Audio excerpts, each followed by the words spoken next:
Gen Z, maandamano mnayoyapanga tarehe 9 Disemba, hamkosei, mko sahihi.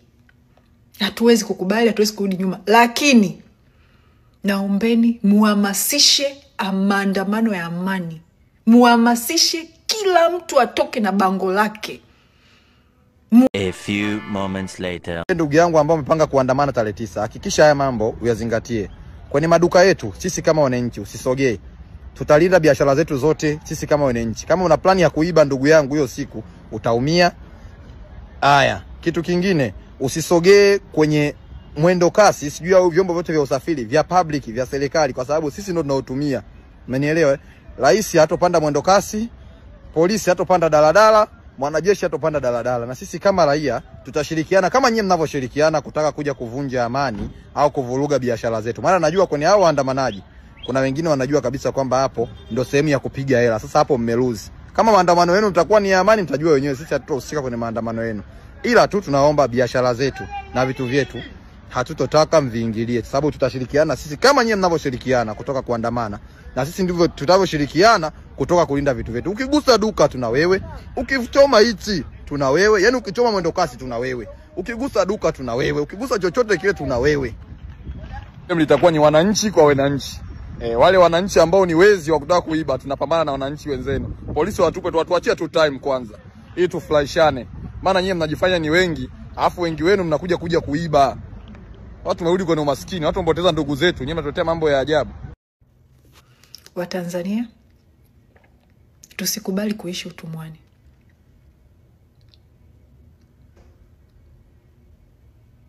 Serikali iliyopo madarakani sasa hivi haina tofauti na wakoloni. Kama jinsi ambavyo wakoloni hawakuwa na mamlaka ya kushikilia Tanzania,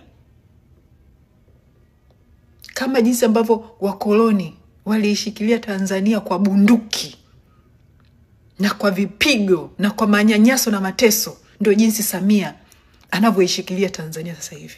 Anatushikilia kwa bunduki, kwa viboko, kwa manyanyaso. Ni maramia hata wakoloni. Angalau tulikuwa tunaelewa tunateswa na wazungu. Sasa hivi tunashikiliwa kwa bunduki na Watanzania wenzetu. Hatuwezi kukubali.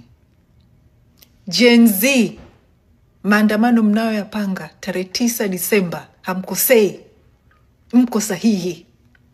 Hatuwezi kukubali, hatuwezi kurudi nyuma, lakini naombeni muhamasishe maandamano ya amani. Muhamasishe kila mtu atoke na bango lake. Muhamasishe yasiyo maandamano ya Gen Z tu, yawe maandamano ya nchi nzima. Lazima tuonyeshe resilience. Tusikubali kutii. Lakini tuhamasishe amani kwenye maandamano ya tarehe 9 Disemba. Amani na mabango, kila mtu lazima atoke. Usitoke mikono mitupu. Kuna muda kuanzia sasa hivi mpaka huo muda, kila mtu atengeneze bango lake, aliweke sehemu safe kwa ajili ya hiyo siku. Hatutokubali. Hatuwezi kukubali. Ni hayo.